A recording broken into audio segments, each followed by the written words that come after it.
Good afternoon, and thanks everyone for coming. We're here today to present Sustainable Solar Service, a reflection on the Pace Center's pilot international service trip to Peru. My name is Dallas Mann. And my name is Bastidas, and we're the co-leaders for the trip. We're going to go right into it and just kind of go review over what is international service. So when we talk about international service, we have to be mindful about what are its goals. How are we realistic about our impacts on a community? How do we balance being able to make a meaningful impact, also have that really rewarding cultural interaction, but not seep into this volunteerism territory? But also focusing on our service goals. And for us, we didn't know. We had really limited international experience. Our international experience was really just visiting countries that had more recreational purposes, and we didn't really have a service component. We didn't have like a manual of international service trips. We didn't have any passporters to consult. We didn't have any type of model to really follow here. But what we did have is we had this idea and we had this passion that started in the summer of last year when we were interns for the Pace Center's STEM Summer Camp. We had this chance meeting with this solar NGO called We Share Solar that made this incredible product called a solar suitcase. And the solar suitcase comprises of 3 parts, which are 2 20-watt series panels, solar panels, a charge controller, and a 12-volt battery. And these standalone direct current systems have been implemented in 250 locations across the world. And we knew that if we had this partnership with this NGO, we kind of coupled it with our passion to bring this to a community in need, that we could make a really strong proposal in a trip with Pace Center's intention to revive the national program. So after we had this idea, we kind of went into planning the IST. So when we started building our proposal for the Pace Center, we thought really targeted different organizations that could support us on campus. So that was the Princeton Environmental Institute, the Keller Center, and the Adler Center for Energy and the Environment. The Pace Center kind of put forth a 50% fundraising budget for us. So we had to consult these organizations to try to get support and funding, and we were successful. And so working with We Share Solar, we moved forward with our proposal and were actually accepted as the first international trip. But after that, we weren't done. The first kind of roadblock we hit was the Pace Center. They kind of sat us down and had 7 different values that we had to evaluate. We had to think, how are we meeting this community need? How are we weighing the safety versus the impact we could have? What are we doing to assess the resources that are going in to produce a certain product? And while we were confused as to why we were getting another kind of roadblock or check along the way, because we had put together this large proposal, we took it as an opportunity to reaffirm our values, to think harder about what we were actually doing, impacting another country, going into another country, and doing service where they live their lives. So this next, we kind of had to handle the administration, so Nassau Hall. They were wondering, why are we throwing all of this money into a 7-day trip? And so we thought about 7 days. And this really allowed us to reaffirm the idea of sustainability. How do we move this from a 7-day trip into a lifetime perspective, into 20 years of solar energy and electricity capability for a community? And so, again, although kind of confusing, this block also allowed us to reaffirm our real mission of making this not a 7-day trip, making this an idea that really lasts a lifetime when you're talking about how we see the world and how we interact with other cultures. And so once we kind of had the administration on board and the Pace Center on board, it came time to working with our on-ground contact. So ProWorld has actually been in Peru for 20 years. And so we put our faith in them to kind of help us coordinate the housing, the transportation, and the community that we were working with. So when it first came to the community that we were working with, it actually changed multiple times. So here is where we really say that even if you go in with a really concrete idea of what you want to do, it's going to change often, just because of this nature of international service. We don't have a clear connection to this country, and so we were reliant on someone else to tell us that they needed energy. So once we could finally settle on Propani Peñas, we really needed to assess the community need. And while you might say, isn't it strange to have a project in mind and then go to a community with that project?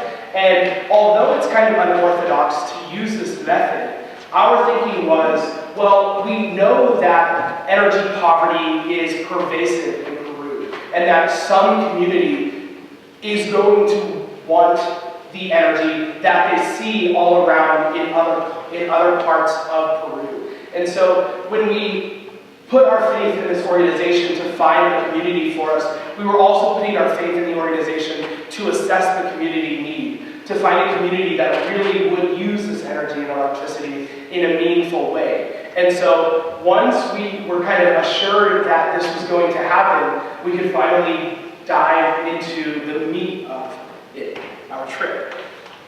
So this was the big kahuna. After 9 months of planning, of work, of restructuring, reproposing, and just like doing a lot of troubleshooting, we finally had our location and we had our set date, which was spring break, this past spring break of the semester. And so the most important part for us was training. We wanted to make sure that not only were we confident in our abilities to implement this project, but we were confident to teach it to the community, and we were just essentially very sure of ourselves with the circuitry as well as installation. And so on your left, you can see when our team went, we had the simulation of installing the rooftop solar panels, and then we also had the circuitry training for the charge controller, which we actually conceptualized, the wiring as well as the flow of electricity. And we brought this experience to us when we were on the ground in Peru. Some side note, we did have these smaller community projects. We worked with our community partner ProWorld. We did these spinner burning stove initiatives, you can see on the left. And on the right, we had the cement patios. And this was basically a healthy homes initiative to bring a more hygienic environment for the rural communities there. And I think the most rewarding aspect of our trip was the cultural integration as well as the interaction we had. One of the most beneficial relationships we had was with the current Bridger students in Peru. In the top left picture, we had our dinner there. We had a really interactive dinner. We were able to talk with them. They were the experts on Peruvian culture, and we were kind of like experts on the Princeton experience here. And throughout the trip, we had that very reciprocal relationship in which they were able to show us around the community, and we were able to kind of tell them about our experiences of the semester. Another aspect was the homestay families. On the right, you can see a picture of my homestay family. We were able to, for the 5.5 days we were in Peru, we were able to eat authentic cuisine. We were able to have these live discussions at night with our homestay families and get a little glimpse of how it was to be living in a Peruvian household. And in the bottom picture, we have our group photo of when we went on this personal tour of the waterfalls as well as the Indian supplied tour when we went to Propani Peñas. After we installed the installation, the community president wanted to kind of give us like a little glimpse of like what this community was like and what was the surroundings of the community. And so he took us on the surprise tour. It was a really rewarding experience. It was nothing like, we didn't actually visit Machu Picchu. And so like for us, this was so much more rewarding. We had this personal tour. They were incredibly patient with us. They were always looking out for us, making sure we weren't gonna like trip or fall into like this like streaming water. And that experience, even though we had some language barriers, because at that point Spanish wasn't essential because Quechua was spoken more in that region, we were still able to have these really engaged experience and a very rewarding experience there. And so the most important part and the cornerstone of our trip was the actual solar electric installation. And so when we arrived at Propani Peñas, we were going to install this system in the community president's house, which served as a hybrid structure for the community restaurant as well as the community store. And so we split our team up into basically the solar panel rooftop installation as well as the charge controller mounting inside the building. It took us about 6 hours, the whole process. We had some troubleshooting with the tools, some of our tools didn't work. We had some safety concerns about getting on top of the roof. But like working with the community, like they were extremely resourceful. They had basically they found a solution for us, and we were able to really work with them. They were always considerate about the safety of all of our team members, and at the end we finished just in time for dawn.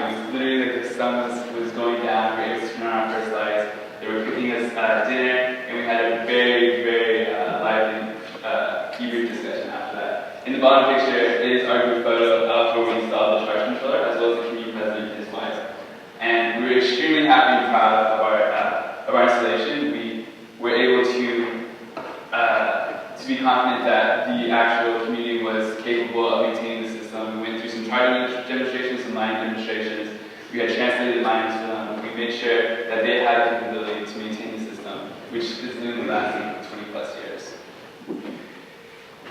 So now that we've kind of gone on the trip, it's time for us to kind of think about what we did and reflect on those experiences. So I guess the first thing we have to take away from this is do international service. Although it may be ambiguous, although it may be really uncertain, and even scary at times to think about working in another country and working under parameters that you just cannot control, the impact that it has on someone's perspective, on how they perceive other cultures and how they interact with those cultures lasts a lifetime. And also, the community in which we impacted, they now have the power to choose when they want to be awake and choose when they go to bed. And giving them that power is really important to empower the community. Next, we kind of have embraced ambiguity in the times where things are uncertain. Take that as a point to be inventive, to be creative, to use your imagination, to think out of the cultural box that we are kind of in our own society. When you're in another society, you don't have that restriction of certain things are used for certain things. You can make something out of something that shouldn't be made in our culture into that. Lastly, we have customized the sustainability. Knowing the community and knowing exactly what they are going to use, what you want to give them, is what's really important. How are they going to use this in their daily life? Whether it's using it in their restaurant to increase their revenue, or using it to charge their communication devices so they don't have to spend hours walking to go charge them. You give them the opportunity to customize their own life. And one of my mentors, Jim Ayala, who is a CEO of a solar energy company in the Philippines, he actually said to me once you give people the power to choose when to turn on and off their lights, you're empowering the rest of their lives. You're empowering them to choose to do other things, to choose what occupation they want, to choose all different facets of their lives, and that really leads to the increased livelihood, allows them to get out of poverty, and that really makes all the difference. So really knowing how you can support the community through the customized sustainability is what made all of the difference. As a pilot trip, this is a learning process for us, a learning process for the administration, learning process for the funding sources. But we really encourage everybody to go out and do, and when you have that initiative, to go out and achieve it, and really make it happen. So. And we hope to be sitting in those seats watching your international service trip next year for Princeton. Thank you.